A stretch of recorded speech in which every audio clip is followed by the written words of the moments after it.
बहुत बहुत नमस्कार और स्वागत करते हैं आपका अपने एजुकेशनल प्लेटफॉर्म शिवांश क्लासेस पे। तो सबसे पहले आप लोगों को पता ही होगा कि हम लोग विज्ञान पढ़ रहे हैं, वो भी कक्षा 10 का पहला पाठ रासायनिक अभिक्रिया और समीकरण। तो ठीक है, उसमें हम लोग कुछ प्रीवियस टॉपिक पढ़ चुके थे और कुछ आज का टॉपिक शुरुआत करना है। जैसा कि आप लोगों को पता है, अगर आप लोग पिछला वीडियो नहीं देखे हैं तो आपको ये वीडियो समझ में नहीं आने वाला है। तो सबसे पहले आप लोग जाइए, पिछला वीडियो देखिए और फिर आके इस वीडियो को देखिए। अगर नहीं जा सकते हैं 2 मिनट और रुक जाइए, एक बार रिकैप कर लेते हैं और फिर से हम लोग आज का टॉपिक शुरुआत करेंगे। तो सबसे पहले हम लोग पढ़ रहे हैं रासायनिक अभिक्रिया एवं समीकरण। तो रासायनिक अभिक्रिया क्या है? जब भी दो या दो से अधिक पदार्थ आपस में क्रिया करते हैं तो किसी नए गुण वाले पदार्थ का निर्माण कर देते हैं, वो रासायनिक अभिक्रिया है। और रासायनिक अभिक्रिया को ही सूत्र या प्रतीक के रूप में दर्शाना रासायनिक समीकरण कहलाता है। रासायनिक परिवर्तन क्या है? जब भी किसी नए गुणों वाले पदार्थ का निर्माण होता है तो वहां पर रासायनिक परिवर्तन होता है। रासायनिक अभिक्रिया की पहचान क्या है कि कहीं पर भी अगर रासायनिक अभिक्रिया हो रही है तो उसमें से गैस का निष्कासन होगा, उसके ताप में परिवर्तन होगा, उसके अवस्था में परिवर्तन होगा, उसके रंग में भी परिवर्तन हो जाएगा। ठीक है, इसका एग्जाम्पल देके हम लोग डीपली आगे वाले में पढ़े हैं, आप लोग एक बार देख सकते हैं उसको।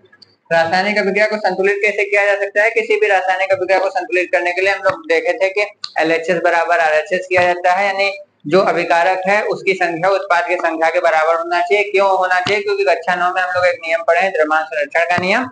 उसमें बताया गया है कि द्रव्य को न तो उत्पन्न किया जा सकता है और द्रव्य को न तो नाश किया जा सकता है, अर्थात उसको एक रूप से दूसरे रूप में केवल परिवर्तित किया जा सकता है। इसलिए हम लोग किसी भी रासायनिक अभिक्रिया को संतुलित करते हैं। अब रासायनिक समीकरण को कैसे लिखा जाता है? सबसे पहले रासायनिक अभिक्रिया को हम लोग लिख देते हैं, उसी रासायनिक अभिक्रिया को तत्व और प्रतीक के रूप में दर्शा देते हैं, वो रासायनिक समीकरण हो जाता है।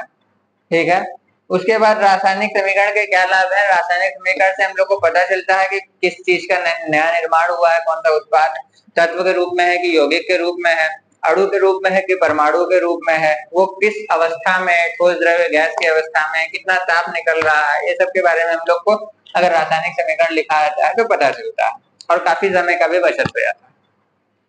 रासायनिक अभिक्रिया के प्रकार क्या है? रासायनिक अभिक्रिया के प्रकार हम लोग पढ़े थे बहुत सारा, और इससे पिछले वीडियो में 2 प्रकार पढ़ भी चुके हैं, संयोजन अभिक्रिया और वियोजन अभिक्रिया। तो संयोजन अभिक्रिया क्या है बच्चों? जैसा कि हम लोग पढ़ चुके हैं कि उसके नाम से ही उसका डेफिनेशन बनाने का कोशिश किया जाएगा। संयोजन अभिक्रिया मतलब संयोजित, मतलब जुड़ना होता है, और जब भी एक दो या दो से अधिक अभिकारक आपस में जुड़कर किसी नए अभिक्रिया, नए उत्पाद का निर्माण कर दे रहा है तो वो अभिक्रिया संयोजन अभिक्रिया है।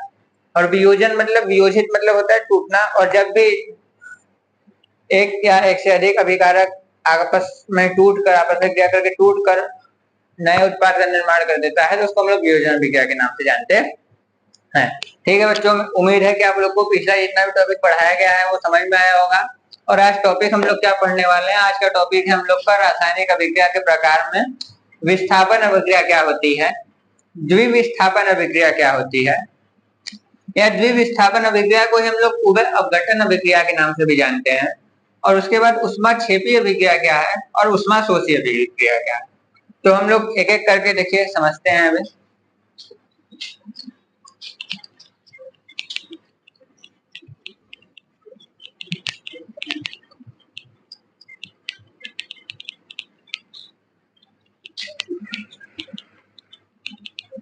बच्चों देखिए, अभी मिल चुका है। अब हम लोग देखेंगे कि क्या होता है विस्थापन अभिक्रिया।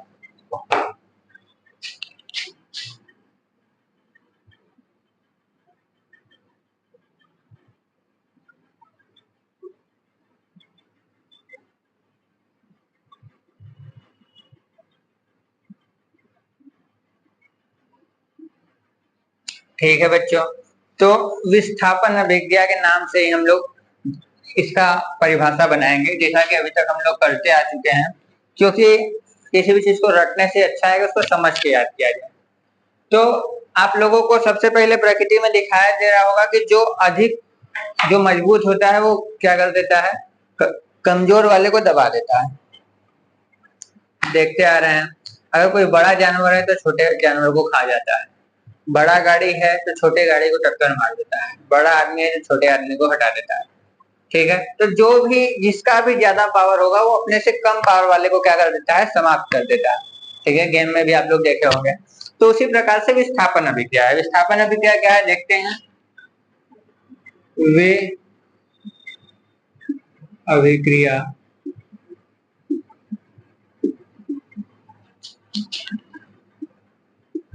जिसमें अपने जिसमें कोई पदार्थ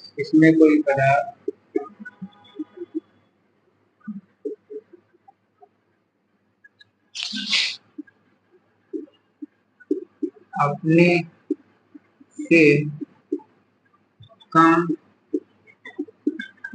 क्रियाशील पदार्थ को विस्थापित कर देता है,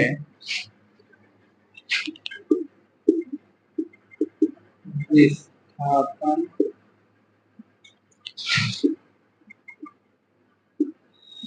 अभिक्रिया कहलाती है।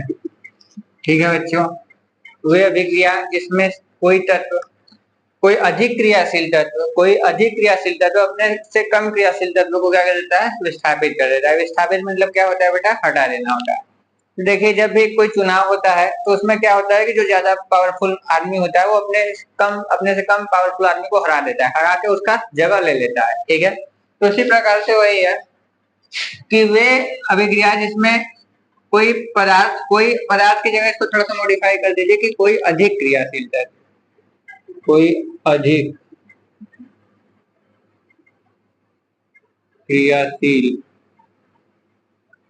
पदार्थ कोई अधिक क्रियाशील पदार्थ अपने से कम क्रियाशील पदार्थ को विस्थापित कर देता है और क्या करता है, उसका स्थान ग्रहण कर लेता है।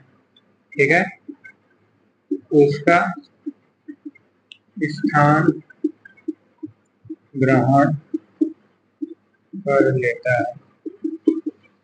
ठीक है, इसे कोई अधिक पावरफुल आदमी चुनाव लड़ रहा है, अपने कम पावरफुल आदमी को हराकर उसका जो कुर्सी है उसको अपने कब्जे में कर लेता है। तो वही विस्थापन अभिक्रिया भी वही है कि अधिक अभिक्रियाशील तत्व अपने से कम अभिक्रियाशील तत्व को क्या कर दे रहा है, विस्थापित कर दे रहा है। बहुत अच्छा बच्चों, जैसे आप लोग एग्जाम्पल पूछ रहे हैं तो एग्जाम्पल बता दे रहे हैं। जैसे Cu हो गया copper SO4, CuSO4 plus zinc में जब क्रिया होता है तो जो जिंक है वो कॉपर से अधिक अभिक्रियाशील तत्व है, तो क्या बना देता है, ZnSO4, ठीक है, प्लस Cu। यानी इसमें अधिक अभिक्रियाशील तत्व क्या कर रहा है, अपने से कम अभिक्रियाशील तत्व के साथ अभिक्रिया कर रहा है और उसको क्या कर दे रहा है, विस्थापित कर दे रहा है और उसका जगह ग्रहण कर ले रहा है। यही अभिक्रिया क्या है बच्चों, यही अभिक्रिया विस्थापन अभिक्रिया के नाम से हम लोग जानते हैं। क्या एक इससे नहीं समझ में आया? चलिए एक और देख लीजिए, एक और उदाहरण देख लीजिए। जैसे मान लीजिए CuSO4 प्लस Fe ले लीजिए। जब CuSO4 Fe के साथ यानी आयरन के साथ जब अभिक्रिया किया है तो क्या कर दिया है, यहाँ पर FeSO4 का निर्माण कर देगा और Cu को क्या कर देगा, विस्थापित कर देगा। देखिए इसमें भी क्या हुआ है कि अधिक अभिक्रियाशील तत्व अपने से कम अभिक्रियाशील तत्व को क्या कर दिया है, विस्थापित कर दिया, वहां से हटा दिया है और उसका स्थान क्या कर लिया है, आपने ग्रहण कर लिया है। ठीक है बच्चों, तो ये अगर आप लोगों को समझ में आया तो बहुत अच्छी बात है और इसको लिख लीजिए और इसका स्क्रीनशॉट ले लीजिए तब तक आप। ठीक है बच्चों, उम्मीद है कि आप लोग स्क्रीनशॉट ले चुके हैं। अब हम लोग इसको इरेज कर रहे हैं और साथ ही साथ हम जैसे बताना भूल गए कि आप लोग केवल इसको देखिए मत, इसका नोट्स बना लीजिए क्योंकि आपको रिवीजन करने में बहुत आसानी होगा। ठीक है, अब हम लोग दूसरा अभिक्रिया देखते हैं।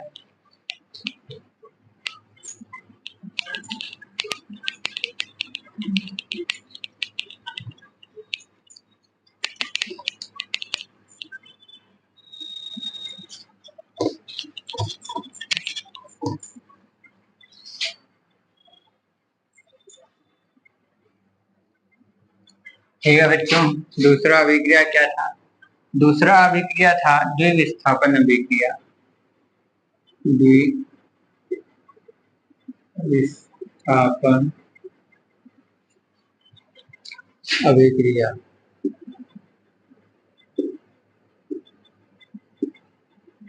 या फिर इसको हम लोग किस नाम से जानते हैं बच्चों?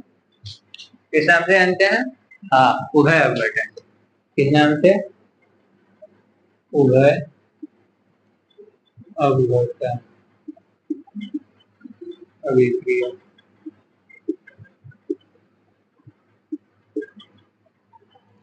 ठीक है बच्चों, तो आप लोग देखा कि हम लोग नाम से परिभाषा बनाते आ रहे हैं, तो उस सीरीज में आप लोग लगातार जुड़े हैं। तो देखिए कि विस्थापन तो हो रहा है, लेकिन क्या लिखा है? द्विविस्थापन, यानी विस्थापित तो करेगा, या जो अधिक क्रियाशील था जो कम क्रियाशील तो उसका भी कर रहा है, लेकिन द्वि मतलब एक चीज और जुड़ जा रहा है, यानी इसमें आयनों का आदान प्रदान हो रहा है। ठीक है, तो देखिए वे रासायनिक अभिक्रिया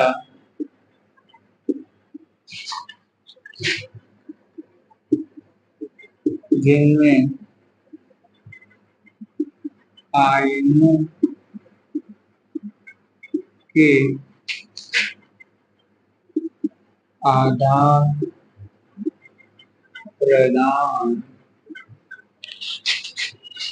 से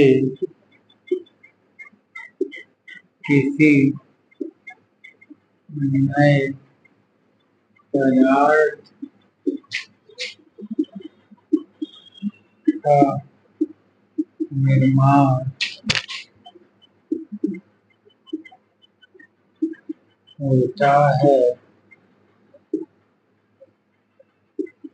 तो वह अभिक्रिया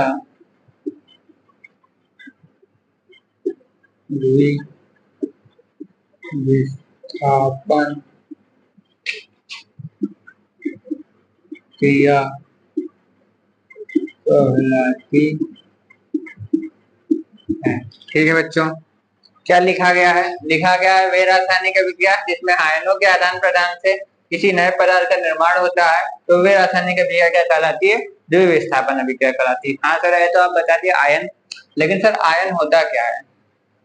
बहुत अच्छा बच्चों, आप लोग ये क्वेश्चन के हमको बहुत अच्छा लगा कि आयन होता क्या है। तो आयन होता क्या है बच्चों कि कक्षा 9 में आप लोग पढ़ चुके होंगे, नहीं भी पढ़े होंगे तो मैं बता दे रहा हूँ कि जब भी किसी नए वस्तु का निर्माण हो रहा है तो वहां पर परमाणु का साझेदारी हो रहा है। परमाणु का साझेदारी हो रहा है तो वहां पर इलेक्ट्रॉन का साझेदारी हो रहा है। और जब भी क्या होता है बच्चों, इलेक्ट्रॉन का साझेदारी होता है, यानी इलेक्ट्रॉन एक दूसरे को दिया जाता है, तो वहां पर आवेश उत्पन्न हो जाता है। क्या आवेश उत्पन्न हो जाता है? आवेश उत्पन्न हो जाता है। उसी आवेश के समूह को, उस आवेश के समूह को हम लोग आयन के नाम से जानते हैं। आयन भी दो प्रकार का होता है, एक ऋण आयन और एक धन आयन। एक ऋण आयन और एक धन आयन। ऋण आयन क्या होता है? जब भी इलेक्ट्रॉन को त्याग कर, जब भी इलेक्ट्रॉन त्यागता है परमाणु, तो वो ऋण आयन का निर्माण करता है, अरे मतलब धन आयन का निर्माण करता है। और जब इलेक्ट्रॉन ग्रहण करता है तो ऋण आयन का निर्माण करता है। तो आपको समझ में आया होगा। और अब हम लोग एक एग्जांपल के थ्रू इसको देखते हैं। जैसे NaSO4 प्लस BaCl2 जब आपस में क्रिया करेगा, जब NaSO4 और BaCl2 आपस में क्रिया कर रहा है तो बच्चों किसका निर्माण कर दे रहा है? BaSO4 plus NaCl2। ठीक है बच्चों, यहाँ पर क्या हो रहा है? Na प्लस है और यहाँ पर Cl क्या है? माइनस है। Na प्लस है और Cl क्या है? माइनस है। तो देखिए यहाँ पर आयन का क्या हो रहा है? आयन का आदान प्रदान हो रहा है और इससे किसी नए पदार्थ का क्या हो जा रहा है? निर्माण हो जा रहा है। यानी ऐसी क्रिया जिसमें आयनों के आदान प्रदान से या मूलक के आदान प्रदान से किसी नए पदार्थ का निर्माण हो रहा है, उसको हम लोग द्विविस्थापन या फिर उभय अपघटन अभिक्रिया के नाम से जानते हैं। ठीक है बच्चों, मेरे हिसाब से आप लोगों को समझ में आया होगा। तो एक बार इसका स्क्रीनशॉट ले लीजिए।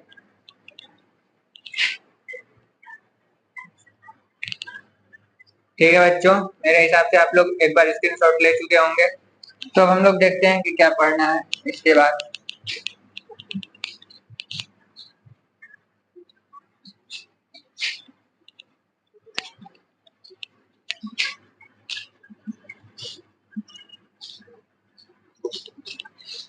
ठीक है बच्चों, तो हम लोग पढ़ लिए विस्थापन अभिक्रिया, हम लोग द्विविस्थापन पढ़ लिए या फिर उसी को उभय अपघटन के नाम से भी जानते हैं। अब हम लोग पढ़ेंगे ऊष्माक्षेपीय अभिक्रिया। क्या? ऊष्माक्षेपीय अभिक्रिया।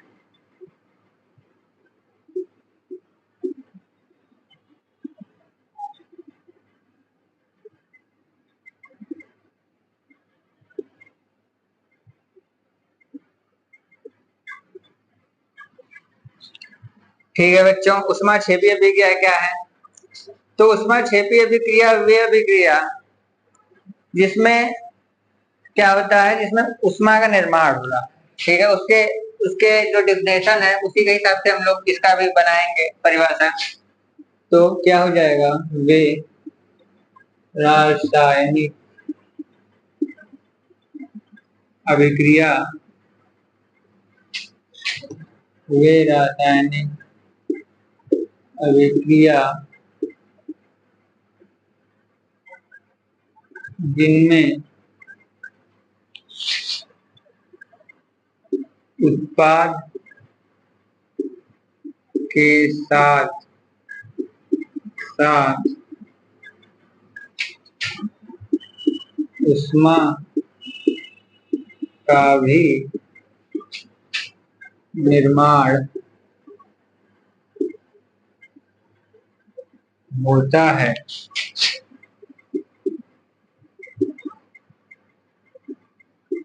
ऊष्मा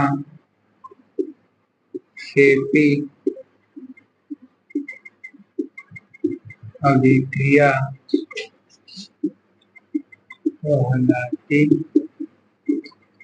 है। ठीक है बच्चों, ऊष्मा क्षेपी, क्षेपी मतलब निकल रहा है, ठीक है, वैसे बाहर निकल रहा है। तो वे रासायनिक अभिक्रिया जिसमें उत्पाद, यानी जब भी अभिकारक आपस में अभिक्रिया करता है तो किसी उत्पाद का निर्माण कर देता है, तो वे रासायनिक अभिक्रिया जिसमें उत्पाद के साथ साथ उत्पाद का तो निर्माण हो रहा है, उसके साथ साथ ऊष्मा का भी निर्माण हो जा रहा है, उसको हम लोग ऊष्माक्षेपी अभिक्रिया के नाम से जानते हैं।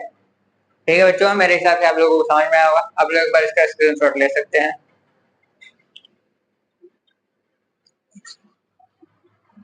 सॉरी सॉरी, अभी इसका एग्जांपल भी हम लोग देख ले रहे हैं।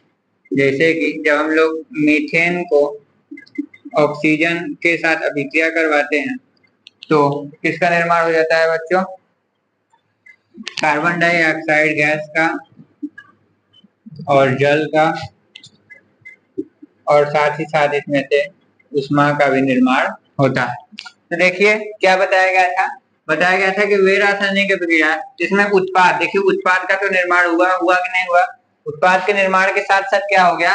हीट यानी ऊष्मा, ऊष्मा का भी फॉर्मेशन हो गया। तो उस अभिक्रिया को किस नाम से जान रहे हैं हम लोग?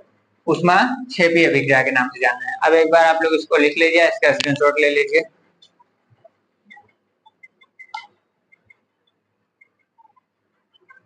ठीक है, एक बार ले लिए होंगे आप लोग। अब देखते हैं हम लोग को आगे क्या पढ़ना है। अब ये लास्ट टॉपिक है हम लोग का, ऊष्मा शोषी रासायनिक अभिक्रिया। क्या नाम है? ऊष्मा शोषी रासायनिक अभिक्रिया।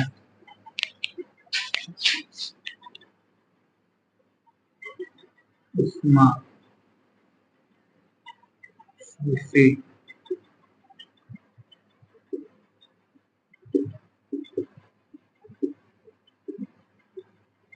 अभिक्रिया। ठीक है, तो क्या हो जाएगा इसका परिभाषा? इसके नाम के हिसाब से क्या हो जाएगा? अवशोषी। अवशोषण का मतलब क्या होता है? किसी चीज को एब्जॉर्ब करना।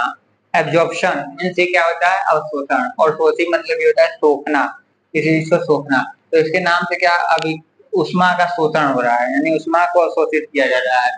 वे अभिक्रिया क्या कहलाएगी? ऊष्मा शोषी अभिक्रिया कहलाएगी। तो वे रासायनिक अभिक्रिया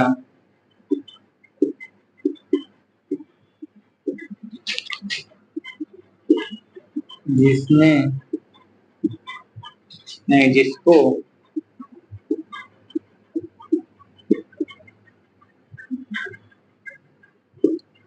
पूर्ण या फिर पूरा होने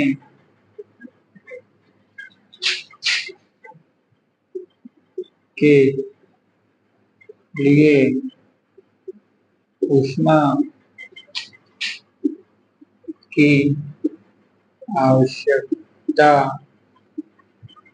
होती है। ऊष्मा शोषी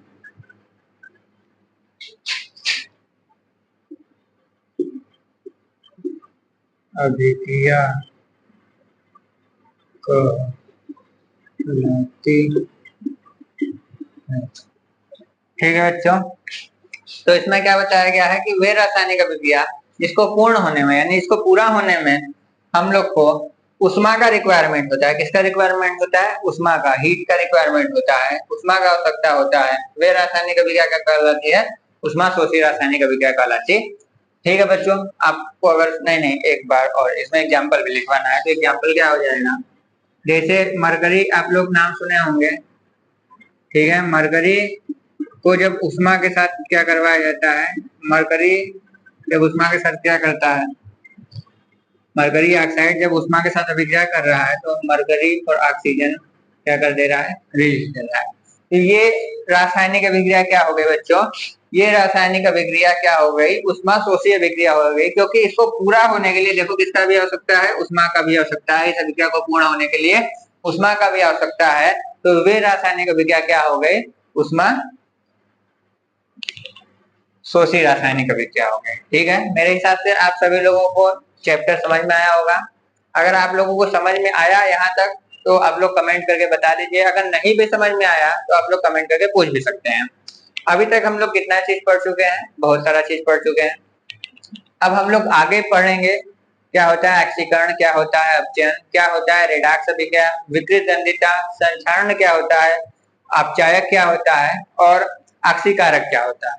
तो इसके लिए अगली 2 वीडियो और आएगी जिसको आप लोग देख के पूरा समझ सकते हैं। तब तक के लिए धन्यवाद। और जाते जाते हम आपसे ये कहना चाहेंगे कि हमारे सभी क्लास को अगर आपको समझ में आ रहा है तो ज्यादा से ज्यादा अपने मित्रों को जोड़िए, अपने परिवार को बढ़ाइए और चैनल को ज्यादा से ज्यादा सब्सक्राइब करिए, लाइक करिए और वीडियो को समझ में आ रहा है तो अपने मित्रों के साथ शेयर करिए। धन्यवाद। मिलते